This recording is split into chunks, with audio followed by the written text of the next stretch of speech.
안녕하세요. 박물관 알려주는 우리 역사쌤입니다. 오늘은 전 재산을 독립운동에 바친 가족들의 이야기가 담긴 우당 이혜영 기념관을 소개해 드리려고 합니다. 이혜영 기념관은 지하철 4호선 명동역 1번과 10번 출구, 3, 4호선 충무로역 4번 출구에서 도보 7분 거리에 있어요. 기념관 바로 옆에는 마을버스 01번이 순환 운행하고 있으니 참고하시기 바랍니다. 기념관이 위치한 남산 예장공원은 조선시대 군인들이 무예를 연마하던 예장터였고 일제시대에는 한일 강제병합이 이루어진 통감 관저터였으며 군사 독재 시절에는 중앙정보부 건물이 있던 곳으로 이곳에선 강압수사, 고문 등의 인권침해가 자행되기도 했어요. 이혜영 기념관은 예장공원의 가장 안쪽에 위치하고 있어요. 전시관은 엘리베이터를 타고 지하 1층으로 내려갑니다. 기념관 6개 문에는 이혜영 육형제의 모습이 새겨져 있네요. 기념관이 있는 이곳은 경주시 백사공파 백사 이양복이 쌍해정을 짓고 살았고 구대손이 이유원과 우당 육형제가 독립운동을 위해 만주로 가기 전까지 살았던 곳으로 명동을 떠난 지 111년 만에 기념관으로 다시 돌아오게 되었답니다. 기념관은 오전 10시부터 오후 6시까지 운영하며 매주 월요일은 휴무입니다. 전시 관람은 2층부터 시작합니다. 2층은 서간도 시종로 특별전으로 이혜영의 부인이자 독립운동가 이윤숙이 쓴 서간도 시종기의 내용으로 꾸며진 길입니다. 이윤숙은 광복후 10여 년이 지난 후부터 기억에 의존하여 이혜영 가족의 서간도 망명부터 신흥무관학교의 설립과 베이징과 텐진 망명 시절 그리고 이혜영과 가족들의 죽음, 광복과 한국전쟁 이후까지를 자세히 기록으로 남겨두었어요. 서간도 시종기란 서간도의 시작과 끝을 기록했다는 뜻이에요. 1908년 20살의 나이에 42살 이혜영과 결혼한 이윤숙은 2년 후 남편을 따라 만주로 망명하였고 빈곤과 싸우며 독립운동에 헌신한 4대 부집 여인이었어요. 특별전의 내용은 전시관 이벤트에 참여하시면 소도로 꾸러미를 받아 직접 만들어 보실 수 있어요. 병풍 뒤로는 6개의 창이 있어요.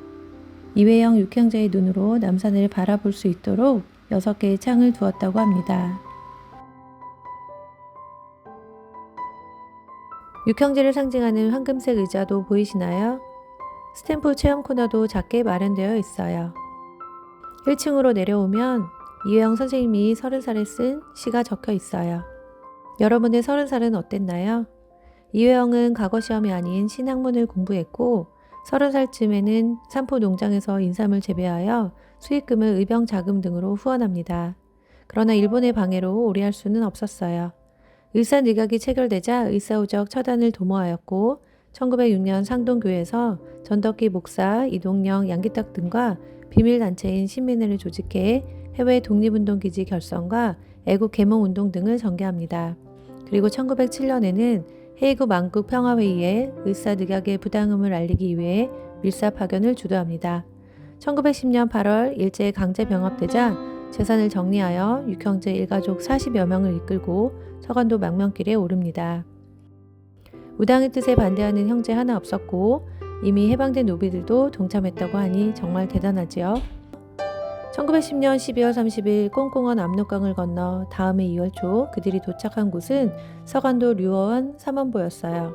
1911년 4월에는 조선족 자치단체인 경학사를 만들고 6월에는 독립군 양성소인 신흥강습소를 세워 신학문은 물론 군사교육을 시작하게 됩니다.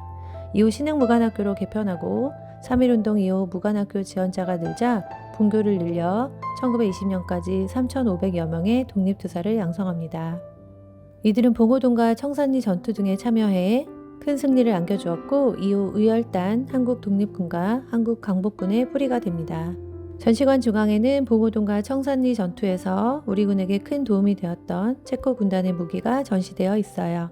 이혜영은 1913년 독립운동 자금을 모으기 위해 국내로 돌아와 활동하던 중 일경에 붙잡혀 풀려나기도 하고 1918년에는 고종의 베이징 망명 계획을 세우지만 갑작스런 고종의 서거로 계획을 이루지 못합니다. 1919년 4월에는 상해 대한민국 임시정부 수립에도 가담하고 1920년 베이징으로 돌아가 가족과 생활하면서 1923년 신흥무관학교 출신들로 다물단을 조직하고 1924년에는 김원봉이 이끄는 의열단을 지원합니다. 이 시기 아들 이규학은 다물단 회원으로 친일파 처단에 앞장섭니다. 이혜영은 주인 없는 공평한 세상을 꿈꾸는 아나키즘 사상가로서 무정부주의자 연맹과 남아 한인청년연맹과 흑색공포단을 조직해 지속적으로 항일운동을 지도하고 실천합니다. 그러나 사망갑족이던 이혜영 가족들은 가난, 배고픔, 질병의 고통과 싸워야 했어요. 일주일에 세끼 먹는 일이 다반사였고 이혜영은 배고픔을 달래기 위해 겨울밤 피리를 불기도 했다고 합니다. 김정희 흥선대원군에 이은 필법으로 빼어난 묵난 솜씨를 가진 이혜영은 묵난을 내다 팔아 독립운동 자금으로 쓰기도 했어요. 전시관에는 묵난 4점이 전시되어 있어요. 평생을 독립운동에 힘쓰던 이혜영은 1932년 관통군 사령관을 암살하기 위해 만주로 가던 중 일경에 붙잡혀 모진 고문을 받다가 66세의 나이로 사망합니다. 유품은 입고 있었던 옷, 모자, 해진 신발 한 켤레가 전부였어요. 그리고 전시관에는 이혜영의 낙관 11점과 보관할 수 없었던 남편의 편지 대신 편지 봉투만 하나 남아 있어요. 임진을 한 최고의 공신 이항복의 후손으로 대대로 정승을 배출한 조선 최고의 가문, 현재 가치로 2조 이상의 큰 돈을 가진 부자 가문이 일제의 나라를 빼앗기고 조선의 양반들이 조선 귀족이 되어 호의호식할 때 친일의 대가로 주어질 안락한 삶을 뒤로한 채 독립의 씨앗으로 전 재산을 처분하고 망명하여 신흥무관학교를 세워 군인을 양성하고 독립자금이 떨어지자 육형제는 빈손으로 중국 각지에 흩어져 독립운동을 이어갑니다. 마침내 바라던 강복이 찾아왔지만 조국에 돌아온 사람은 다섯째 이시영 단 한 사람뿐이었습니다.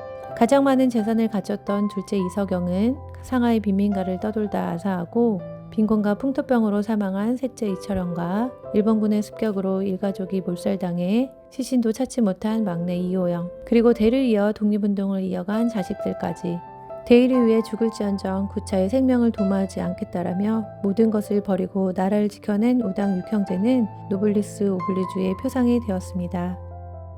오늘의 편안한 삶을 누릴 수 있는 것은 당신들 덕분입니다. 고맙습니다.